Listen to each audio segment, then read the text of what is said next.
نحمده ونصلي ونسلم على رسوله الكريم أما بعد فقد قال الله تبارك وتعالى لو أنزلنا هذا القرآن على جبل لرأيته خاشعا متصدعا من خشية الله وتلك الأمثال نضربها للناس لعلهم يتفكرون. وقال النبي صلی اللہ علیہ وسلم من صام رمضان ایمانا واحتسابا غفر له ما تقدم من ذنبه ومن قام رمضان ایمانا واحتسابا غفر له ما تقدم من ذنبه او كما قال علیہ الصلاۃ والسلام. میرے محترم بھائیوں دوستوں، اللہ نے بڑا فضل اور احسان فرمایا. قرآن کریم پڑھا گیا، سنا گیا. یہ سب سے بڑی نعمت ہے. اللہ نے بہت سی نعمتیں انسانوں کو دی ہیں جن کا احصاء اور شمار ناممکن ہے، لیکن ان ساری نعمتوں میں جو سب سے بڑی نعمت ہے وہ صراط مستقیم کی ہدایت ہے کہ اللہ سیدھا راستہ اور سیدھے راستے پر چلنے کی توفیق عطا فرما دے. تراویح کی روزانہ 20 رکعتوں میں سورہ فاتحہ پڑھی جاتی ہے، اور سورہ فاتحہ میں اللہ نے جو ہمیں تلقین فرمائی، جو اللہ سے مانگے جانے والی چیز ہے وہ ہدایت ہے. چنانچہ ہر نماز میں ہم سنتے ہیں اہدنا الصراط المستقیم، اے اللہ ہمیں صراط مستقیم پر چلا دیجیے. دین کی توفیق کا مل جانا، اللہ کا خوف، ڈر، خشیت اور اللہ کے احکامات پر چلنے کی توفیق کا مل جانا، اور جن چیزوں سے اللہ نے روکا ہے اس سے رک جانا، یہ سب سے بڑی نعمت ہے اللہ کے خزانے میں. کائنات کا پتا پتا اللہ کے حکم کا محتاج ہے، اور اللہ کے ارادے کے بغیر کائنات میں کوئی تغیر اور تبدل نہیں ہوتا. تو آدمی اللہ کی رضا کے کام کیسے کر سکتا ہے بغیر اس کی چاہت کے؟ آپ علیہ الصلاۃ والسلام نے ایک مرتبہ حضرت معاذ رضی اللہ عنہ سے فرمایا کہ واللہ انی لا احبک یا معاذ، اللہ کی قسم اے معاذ مجھے تجھ سے بہت زیادہ محبت ہے. البتہ جب بھی نماز پڑھا کرو تو اس دعا کو ضرور پڑھا کرو. وہ کون سی دعا ہے؟ فرمایا کہ یہ کہا کرو اللہم اعنی علی ذکرک و شکرک و حسن عبادتک، کہ اے اللہ میری مدد فرما دیجئے اپنی ذکر پر، اپنے شکر پر اور اچھی عبادت پر. اللہ کی مدد کے بغیر، اللہ کے ارادے اور توفیق کے بغیر کوئی سجدہ نہیں کر سکتا.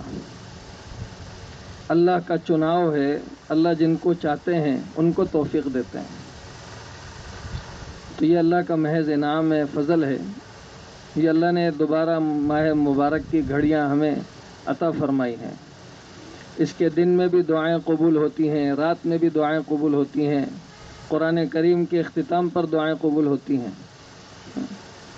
اصل تو بات یہ ہے کہ ہم نعمت کی قدردانی کرنے والے ہو جائیں.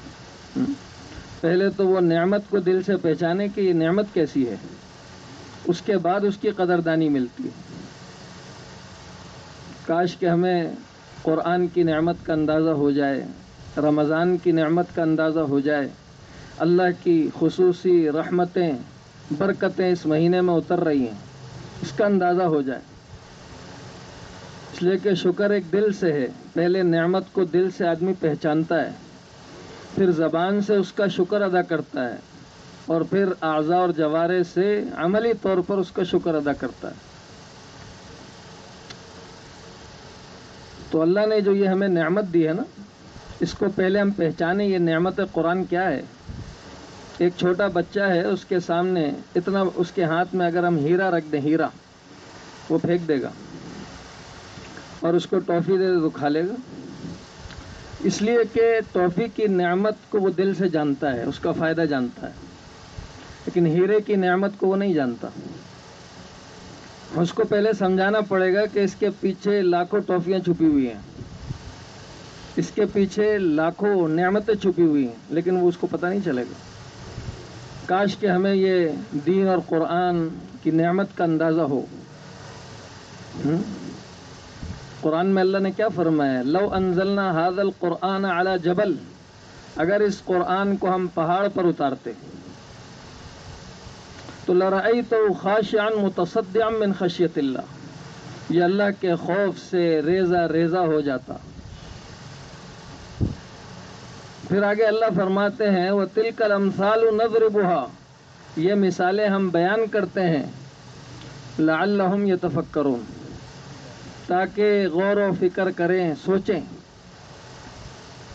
کیا مطلب ہے اس بات کا؟ قرآن تو ہمارے لیے آیا، اللہ نے ایسا کیوں فرمایا کہ اس کو ہم پہاڑ پر اتارتے تو یہ ریزہ ریزہ ہو جاتا اللہ کے خوف سے؟ مطلب یہ ہے کہ یہ اتنا پر اثر کلام ہے، اس میں دنیا اور آخرت کے وہ فائدے چھپے ہوئے ہیں، اور اللہ کی رضا کے وہ پروانے چھپے ہوئے ہیں کہ اگر اس پہاڑ کو عقل دے دی جائے جو انسان کے پاس ہے تو یہ اللہ کے خوف کے مارے ریزہ ریزہ ہو جائے گا۔ لیکن آج وہ دل اللہ کی خشیت سے خالی ہیں، دلوں میں اللہ کا خوف، اللہ سے تعلق وہ ناپید ہو رہا ہے۔ عبادات رسموں پر آ چکی ہیں، عبادات کی روحانیت ختم ہو چکی ہے۔ اللہ کا کلام، اللہ کہتا ہے اگر یہ پہاڑ کو میں ذرا عقل دے دیتا تو یہ موم بن کر اور ریزہ ریزہ ہو کر بکھر جاتا۔ آج ہم نے سارے 30 سپارے سن لیے، کہاں ہے وہ دل میں اللہ کا خوف اور ڈر؟ کہاں ہے وہ خشیت، وہ للہیت اور وہ اخلاص؟ اللہ نے تو فرمایا کہ یہ دل جو ہے فَوَيْلٌ لِّلْقَاسِيَةِ قُلُوبُهُم مِّن ذِكْرِ اللَّهِ، وہ دل جو سخت ہو چکے ہیں اللہ کی یاد سے، اللہ کی یاد سے ان کے دلوں میں اثر نہیں ہوتا، قرآن ان کے دلوں پر اثر نہیں کرتا، ان کے لیے بربادی ہے۔ کیونکہ اللہ نے قرآن میں فرمایا وَإِنَّ مِنَ الْحِجَارَةِ لَمَا يَتَفَجَّرُ مِنْهُ الْأَنْهَارُ، پتھر جیسا سخت وہ بھی پانی بہانا شروع کر دیتا ہے، اور بعض پتھر لَمَا يَهْبِطُ مِنْ خَشْيَةِ اللَّهِ، جو اللہ کے خوف سے گرتے ہیں۔ لیکن اس انسان کا دل، اس دل کو کیا ہوا؟ اس دل میں دنیا ایسی بسی کہ اس نے اللہ سے اثر لینا چھوڑا، قرآن سے اثر لینا چھوڑ دیا۔ اس کے دل میں گناہوں کی محبت تو بھری ہوئی ہے، لیکن اللہ کی حکم پر چلنے کی اور اللہ کی ذات کی محبت اس سے نکل رہی ہے۔ ایمان والے تو اللہ سے بہت زیادہ محبت کرتے ہیں، الذین آمنوا اشد حبا للہ، ایمان والے اللہ سے بہت زیادہ پیار کرتے ہیں، وہ اپنی ساری خواہشات کو چھوڑ سکتے ہیں، اللہ کے حکم کے آگے وہ اپنی ساری خواہشات کو قربان کر سکتے ہیں، اور اللہ کی محبت کو آگے رکھ کر زندگی گزارتے ہیں۔ یہ قرآن، یہ اللہ کا کلام، یہ ایک پیغام ہے، ھذا بلاغ للناس، یہ ساری انسانیت کے لیے بہت عظیم پیغام ہے، لینذروا بہ، تاکہ اس کے مضامین اور قرآن کے احکامات اور اس کے مضامین کو سن کر ڈریں اس دن سے جس دن کھرا اور کھوٹا واضح ہونے والا ہے۔ یہ اللہ نے ہمیں قرآن اپنے دلوں کو آباد کرنے کے لیے دیا تھا۔ قرآن کی عظمت کا کیا اندازہ ہے؟ یہ اللہ کی ذات سے نکلا ہوا کلام ہے، اس کا اندازہ آپ یوں لگا لیں، موسیٰ علیہ السلام اللہ کے کلیم ہیں، وَكَلَّمَ اللَّهُ مُوسَىٰ تَكْلِيمًا، موسیٰ علیہ السلام اللہ سے بات چیت فرماتے تھے۔ ایک دن ہوا کیا، اللہ سے درخواست کر لی اے اللہ مجھے اپنا آپ دکھلائیے، مجھے آپ کی زیارت کرنی ہے۔ اور کہا کہ ارنی انظر الیک، اے اللہ میں آپ کی طرف دیکھنا چاہتا ہوں۔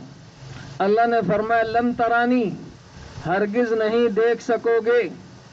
لیکن اللہ نے فرمایا اچھا ولکن انظر الی الجبل، ادھر آیا جبل، ادھر بھی جبل،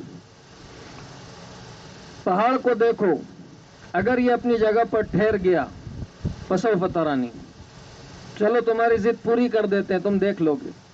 فلما تجلی ربہ للجبل، جب رب العالمین نے اپنی تجلیوں میں سے ایک تجلی ڈالی، ایک تجلی، جعلہ دکا، وہ ریزہ ریزہ ہو گیا پہاڑ۔ وخر موسیٰ صعقا، موسیٰ علیہ السلام بے ہوش ہو کر گر گئے۔ فلما افاقا، جب افاقہ ہوا، اے اللہ معاف کر دے، غلطی ہو گئی، تبت الیک، مجھے یقین ہے جس طرح اللہ کی ذات کو کوئی دیکھ نہیں سکتا، اس کی بادشاہت اور اس کی حکمتوں کو کوئی سمجھ نہیں سکتا، جہاں عقل ختم ہوتی ہے وہاں اللہ کی عظمت شروع ہو جاتی ہے۔ بالکل یہ وہ کلام ہے، وہ عظیم کلام ہے کہ اس سے عقل عاجز ہیں، اس کے فہم اور اس کے ادراک سے۔ یہ تھوڑا اللہ نے ہمیں سمجھانے کے لیے دے دیا، تو اتنا عظیم کلام اللہ نے ہمیں عطا فرمایا کہ ایک بچہ ہے، اس کے سینے میں یہ 30 سپارے محفوظ ہیں۔ دنیا کی کوئی کتاب ایسی نہیں ہے جو کسی کے سینے میں من وعن محفوظ ہو جاوے، ایسا نہیں۔ تو میرے بھائی، قرآن کا موضوع اور قرآن کا جو مفہوم ہے اور اس کا جو بنیادی مضمون ہے وہ یہ ہے کہ ہمیں اپنے اللہ کا خوف آئے، ڈر آئے، ہم گناہوں کو چھوڑ دیں، نافرمانی سے باز آ جائیں، اللہ کے حکموں کو پورا کرنے والے ہوں۔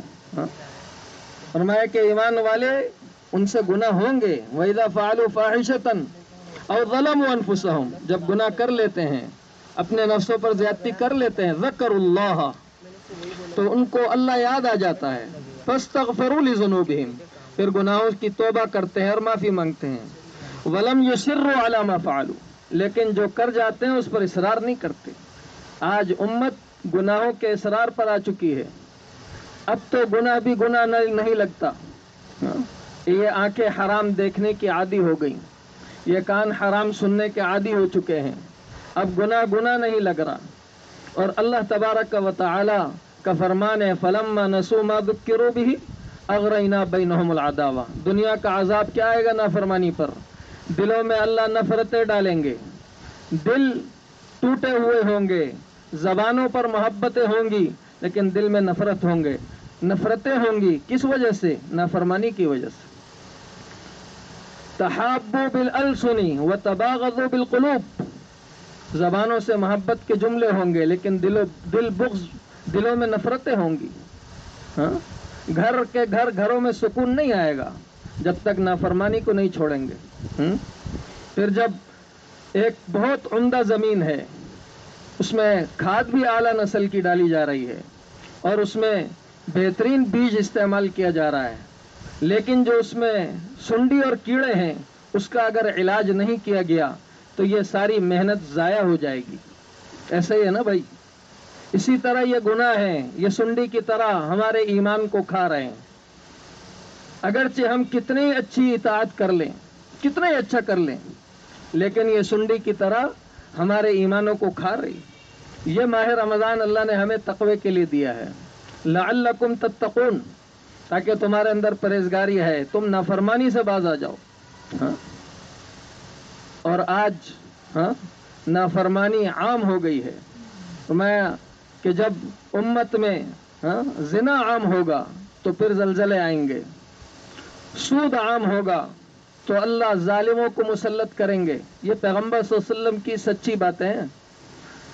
ہمارے مستقبل بنانے اور مستقبل کے معمار لوگ نہیں ہیں، ہمارے اپنے اعمال ہیں۔ آج رمضان ہے، مسجدیں آباد ہیں، لیکن جیسے یہ رخصت ہوگا مسجدیں ویران ہو جائیں گی۔ آخر کیا اللہ رمضان میں ہی نعمتیں دیتے؟ کیا اللہ نے ہمیں نعمتوں سے نہیں نوازا؟ کیا بے شمار نعمتیں نہیں کی ہیں؟ یہ چند دن کی 60-70 سال کی زندگی ہے، اس کو ہم نے داؤ پر لگایا ہوا ہے اپنی آخرت کو۔ اصل زندگی تو مرنے کے بعد ہے۔ اس تھوڑی سی زندگی کو بنانے کے لیے ہم اللہ سے جنگ کر رہے ہیں، اللہ سے جو ہے مقابلہ کر رہے ہیں۔ یہ اللہ نے مغفرت کا عشرہ یہ چل رہا ہے، کم از کم مغفرت اس کی ہوگی جو سچی توبہ کرے۔ ہاں، سچی توبہ کسے کہتے ہیں؟ اللہ سے ڈرنے کو کہتے ہیں، کہ اس کے دل میں اللہ کا خوف ہو۔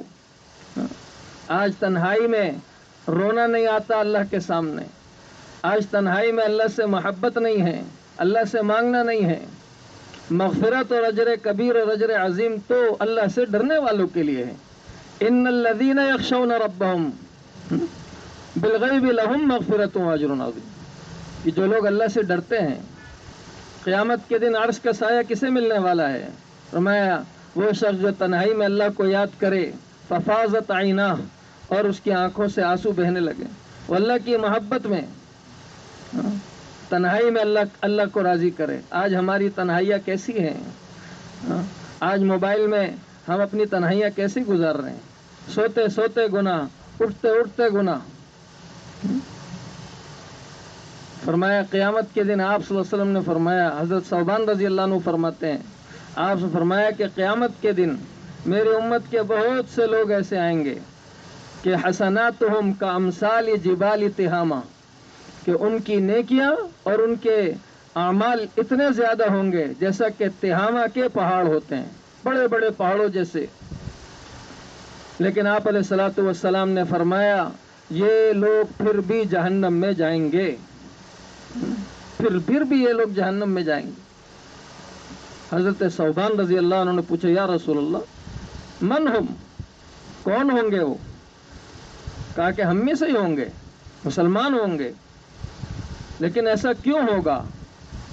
آپ سے فرمایا اذا خلو انتہکوا بمحارم اللہ، جب تنہائیوں میں جائیں گے تو حرام کاموں میں مبتلا ہوں گے، اس وقت ان کے دلوں میں اللہ کا خوف نہیں ہوگا، ان کی زندگی لوگوں کے لیے ہوگی، ان کا ڈرنا لوگوں کے لیے، ان کی نماز لوگوں کے لیے، ان کے دل اخلاص سے خالی ہوں گے، ان کے اعمال اور ان کی اطاعتیں لوگوں کے دکھلانے کے لیے ہوں گی، ان کے دلوں میں خوف خدا نہیں ہوگا۔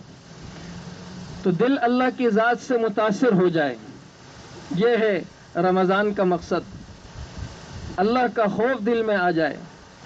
جس طرح روزہ دار پانی کا گھونٹ اندر نہیں اتارتا کیونکہ اس کے دل میں اللہ کا خوف ہوتا ہے کہ اللہ دیکھ رہے ہیں، بالکل اس کی زندگی 24 گھنٹے کی زندگی ایسی گزر جائے۔ یہ ہے ماہ رمضان کا جو بنیادی مقصد ہے۔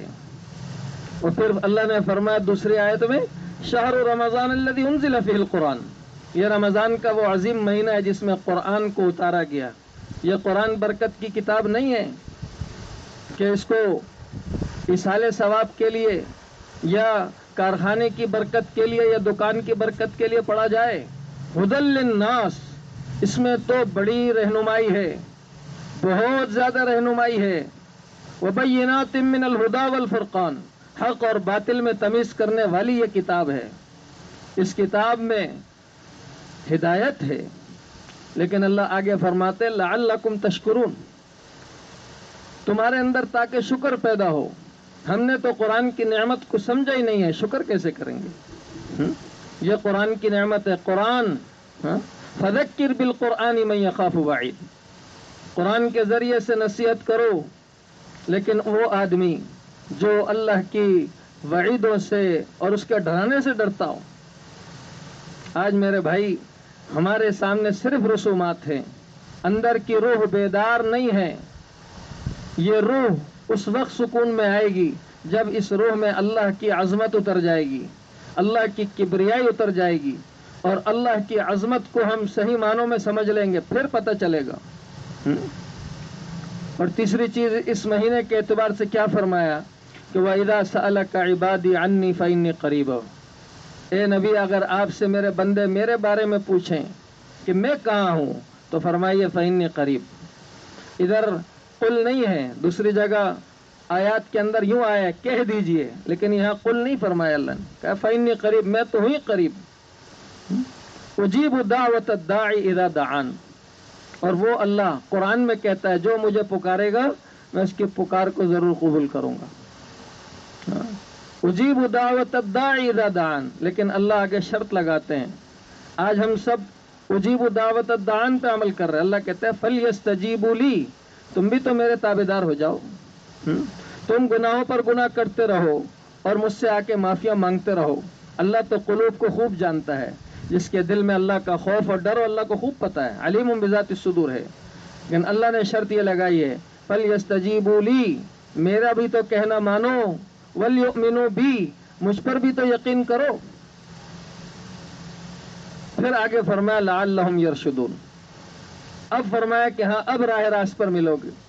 جب نافرمانی چھوٹے گی، اعمال کی توفیق ملے گی، اور پھر قرآن سے نصیحت ملے گی، اور پھر اللہ اپنا تعلق عطا فرمائیں گے کہ آدمی اپنا 24 گھنٹے اللہ سے اس کا تعلق ہوگا، وہ اللہ سے مانگ مانگ کر چلے گا. ہمیں اللہ کب یاد آتا ہے؟ ہمیں اللہ یاد آتا ہے صرف پریشانیوں میں. فرمایا آپ صلی اللہ علیہ وسلم نے جو خوشحالی میں اللہ کو یاد کرے گا اللہ اس کی بدحالی میں اس کو تنہا نہیں چھوڑیں گے. یہ کام تو مشرکین مکہ کے قرآن میں بیان کیے ہیں کہ جب کشتیوں کے بھور میں پھنستے تھے رکیبوا فی الفلک تو دعوا اللہ مخلصین لہ الدین، وہاں اخلاص سے اللہ کو پکارتے تھے. آج ہم نے اپنے ایمان کا جائزہ تو لے، ہم کہاں کھڑے ہیں؟ کیا ہم اس قابل ہیں اللہ کے دربار میں جا سکیں؟ آخر کب تک منچاہی زندگی چلے گی؟ کب تک اللہ سے بغاوت چلے گی؟ آخر کب تک اللہ سے ایسی دوری زندگی رہے گی؟ یہ اللہ نے قرب کا مہینہ دے دیا ہمیں، 20 اور 40 سجدے ہمیں کروا دیے 20 رکعت میں، اور میں سب سے زیادہ قریب اللہ کے بندہ سجدے میں ہوتا ہے. ہمیں اللہ کے قرب کا احساس کیوں نہیں ہوا 40 سجدوں میں؟ ہم نے اللہ کا قرب کیوں نہیں مل رہا؟ کیونکہ دل کا جو اندر لوتھڑا ہے نا، جب یہ برباد ہو جائے تو پھر سارا جسم برباد ہوتا ہے. اندر کی دنیا کو آباد کرنا ہے، یہ قرآن روح پر اثر کرتا ہے. علی قلبک، آپ صلی اللہ علیہ وسلم پر قرآن اترا، آپ زبان کو حرکت دینے لگے. اللہ نے فرمایا لا تحرک بہ لسانک لتعجل بہ، آپ زبان کو حرکت نہیں دیجیے، یہ تو ہم آپ کے قلب پر اتار رہے ہیں. یہ روح کا مسئلہ ہے، اس روح کو اللہ کے قابل بنانا ہے. اس کے لیے خوب اللہ سے مانگنا ہے، دعائیں مانگنی ہیں. اور یہ تو دعا کا مہینہ ہے، اگر اس میں بھی دعا مانگنے کی عادت نہ ہوئی، اللہ سے راز و نیاز کی عادت نہ ہوئی تو پھر کب ہوگی؟ تو یہ اللہ نے ہمیں دوبارہ موقع دے دیا، اور دوبارہ یہ مبارک گھڑیاں مل گئی. اب اس کو شکر اس کا یہ ہے کہ اب ہماری زندگی تبدیل ہو. ہماری زندگی تبدیل کیسے ہوگی؟ جب ہم اللہ کے حکموں پر چلیں گے. اللہ دنیا کے معاملات بھی آسان کرے گا. اور آخر آدمی گناہ نہ چھوڑے تو پھر پریشانی تو آنی ہے. ظہر الفساد فی البر والبحر بما کسبت ایدی الناس، پھر نہ جادو ہے نہ نظر بد ہے، کچھ نہیں ہے. تم اللہ کی نافرمانی چھوڑو، پھر دیکھو اللہ کیسا سکون دیتا ہے. آج ہم کہتے ہیں جی رحمان بھی راضی رہے شیطان بھی راضی رہے، دونوں کو لے کر چلنا ہے. ایسا نہیں ہے بھائی. ادخلوا فی السلم کافہ ہے، اس کے لیے کوشش کرنی ہے، اس کے لیے اپنے نفس کو اس کا اپنا عادی بنانا ہے. جیسے رمضان ہمیں تربیت کے لیے دیا ہے کہ جس طرح ہم یہاں مسجدوں میں آ رہے ہیں اور ان ماحول میں جڑ رہے ہیں، سارا سال ہمیں سے جڑے، سارے سال ہمارا مسجد سے واسطہ ہو، نمازیں ہماری باجماعت مسجد میں ہو. عید کے دن کی پورے دن کی نماز میں وہی ریشو ہوگا جو رمضان سے پہلے تھا. کیوں؟ آخر ایسا کیوں ہے؟ ہمیں اللہ کیوں پیچھے کر دیتا ہے؟ اللہ پیچھے کرتا ہے کیونکہ ہمارے اندر دل کے اندر وہ روحانیت نہیں رہتی، اللہ پیچھے کر دیتا ہے. کوئی اپنی مرضی سے کر سکتا ہے؟ تو میرے بھائی یہ اللہ نے ہمیں موقع دیا مسجد میں باجماعت نماز پڑھنا. صحابہ کیا فرماتے ہیں؟ فرماتے ہیں مسجد نبوی میں جب نماز جماعت کی ہو رہی ہوتی تھی تو دو ہی قسم کے لوگ مسجد سے باہر دکھتے تھے، یا تو پکا مشرک اور کافر یا پکا منافق. ادنا منافق کی جماعت چھوڑنے کی گنجائش نہیں ہوتی تھی. آپ صلی اللہ علیہ وسلم امت پر کتنے شفیق ہیں. ایک مرتبہ آپ مسجد میں نماز پڑھائی، نماز کے لیے آئے، آپ نے فرمایا میرا دل چاہتا ہے کہ میں کسی کو آگے امامت پر کھڑا کروں اور چند نوجوانوں کو جمع کر کے ان لوگوں کے گھروں کو آگ لگا دوں جو بغیر عذر گھر میں نماز پڑھتے ہیں. سوچیں، یہ مسجدیں بد دعائیں دیتی ہیں. مسجد کی آبادی رنگ و روغن سے تھوڑا ہی ہے کہ جی اچھی تعمیر ہو گئی. مسجد کی آبادی نمازیوں سے ہے. مسجد کی آبادی مسجد کے اعمال سے ہے. ایک صحابی ہے حضرت عبداللہ بن ام مکتوم رضی اللہ عنہ. اس سے ہمیں اندازہ ہو جائے گا ہم کہاں کھڑے ہیں. آپ صلی اللہ علیہ وسلم کی خدمت میں آئے، کہا کہ یا رسول اللہ انی رجل ضریر البصری، اے اللہ کے رسول میں نابینا ہوں، شاسع الدار، میرا گھر بہت زیادہ دور ہے، ولیس لی قائد، میرا کوئی قائد بھی نہیں ہے جو میری خدمت کر کے مجھے مسجد تک لے آئے، کیا میں گھر میں نماز پڑھ لوں؟ آپ علیہ الصلوۃ والسلام نے فرمایا هل تسمع النداء، اذان کی آواز آتی ہے؟ کہا کہ جی یا رسول اللہ آتی ہے. کہا کہ پھر تو مسجد میں آنا پڑے گا، جماعت کی نماز میں شریک ہونا پڑے گا. 3 عذر بیان کیے. کچھ عرصہ گزرا، پھر آئے، کہا کہ یا رسول اللہ پہلے 3 آزار تو وہی ہیں، چوتھا عذر یہ ہے کہ مدینے کے درخت سے میں ٹکرا جاتا ہوں، کھجور کے درختوں سے، جس سے میں زخمی ہو جاتا ہوں، کیا مجھے رخصت ہے؟ فرمایا هل تسمع المؤذن، مؤذن کی آواز سنتے ہو؟ کہا کہ جی یا رسول اللہ آواز آتی ہے. کہا کہ پھر آنا پڑے گا. پھر کچھ عرصہ انتظار فرما کر کہ یا رسول اللہ میری ہڈیاں وہ سیدھا ہو گئی ہیں، میں بوڑھا ہو گیا ہوں، مجھ سے چلا نہیں جاتا ہے. اور مدینے میں ان المدینۃ کثیرۃ الحوام، بہت زیادہ سانپ اور بچھو نکل گئے ہیں، مجھے اپنی ذات پر خوف ہے. کہا کہ هل تسمع الاذان، اذان سنتے ہو؟ کہا کہ جی یا رسول اللہ. کہا کہ پھر تو آنا پڑے گا. بتاؤ ہم میں کون ہے نابینا؟ یہ تو وہ لوگ تھے جن پر عذر تھا، لیکن ادنا ادنا عذر پر ہم گھروں میں نماز پڑھ لیں. اور میں لا صلاۃ لجار المسجد الا فی المسجد، مسجد کے قریب رہنے والوں کے گھر میں نماز نہیں ہوتی، الا یہ کہ کوئی بہت بیمار ہے، عذر ہے. لیکن میرے بھائی آج رمضان میں مسجد بھری تھی، اب لوگ سحری کرتے ہیں اور اللہ کے لیے 15 منٹ برداشت نہیں ہے، نیند قربان. یہ امت کہاں کب جاگے گی؟ یا مسجد میں مصلی نماز کے لیے نہ آئے، یہ دیگر اقوام کا کیا مقابلہ کرے گی؟ آج ہم اپنے کردار کی وجہ سے پست اور ذلیل ہو رہے ہیں، ورنہ سر اٹھا کے جیا ایمان والوں نے اور پوری امت پر حکمرانی کی ہے. آج ہماری پستی اپنے عمل کی وجہ سے ہے. ایک حکم تو تھا نماز کا، ایک حکم روزے کا ہے، باقی حج تو وہ کرے گا جس کو اللہ نے مال دیا ہے، زکوٰۃ تو وہ دے گا جس کو اللہ نے مال دیا ہے. اب یہ 2 حکم رہ گئے. اس میں بھی امت کہے کہ نہیں مجھے نیند آ رہی ہے، مجھے یہ ہو رہا ہے. نہیں میرے بھائی، اب نیت کر لو، یہ رمضان جو ہم نے گزار لیا نا، اس رمضان کے بعد نماز کا اہتمام کریں گے. اور میں جو نماز کو چھوڑے اس نے دین کو ڈھا دیا ہے، اس کا اندازہ نہیں ہے میں نے کیا عمل کر لیا. دین کو ڈھا. آپ صلی اللہ علیہ وسلم بیمار ہیں اور انتقال سے 1 ہفتہ پہلے آپ نے 2 صحابہ کو بلایا اور آپ کے پاؤں زمین پر ٹک نہیں رہے تھے. آپ نے دونوں کے کندھے پر ہاتھ رکھ کر مسجد نبوی تشریف لائے جماعت کی نماز میں. آج میرے بھائی کہ امت کس طرف چلی گئی؟ تو یہ رمضان نماز کا مہینہ تھا، روزے کا مہینہ تھا. اب اس میں نیت کریں کہ نہیں، اب اللہ کے حکم کے مطابق زندگی گزارنی ہے. اب اللہ کو ساتھ لے کر چلنا ہے، اللہ سے مانگ کر چلنا ہے. تو بھائی سارے بھائی کوشش کریں گے نا انشاءاللہ. اللہ پاک عمل کرنے کی توفیق عطا فرمائے. وآخر دعوانا الحمدللہ رب العالمین. دعا کریں الحمدللہ رب العالمین والصلاة والسلام على رسوله محمد وآلہ واصحابہ اجمعین. اللهم لك الحمد كله ولك الشكر كله وإليك يرجع الأمر كله ولك الخلق كله ولك الملك كله لا نحصي ثناء عليك أنت كما أثنيت على نفسك. اللهم يا رب السماوات والأرض، يا نور السماوات والأرض، يا عماد السماوات والأرض، يا زين السماوات والأرض، يا قيام السماوات والأرض، يا حي يا قيوم، يا ذا الجلال والإكرام، يا ذا الجلال والإكرام، يا بديع السماوات والأرض، يا حنان يا منان، يا رحمن الدنيا ويا رحيم الآخرة، يا فارج الهم كاشف الغم فرج همنا، يا فارج الهم كاشف الغم مجيب دعوة المسترين، يا غياث المستغيثين، يا غياث المستغيثين، يا من لا تراه العيون ولا تخالطه الظنون ولا يصفه الواصفون.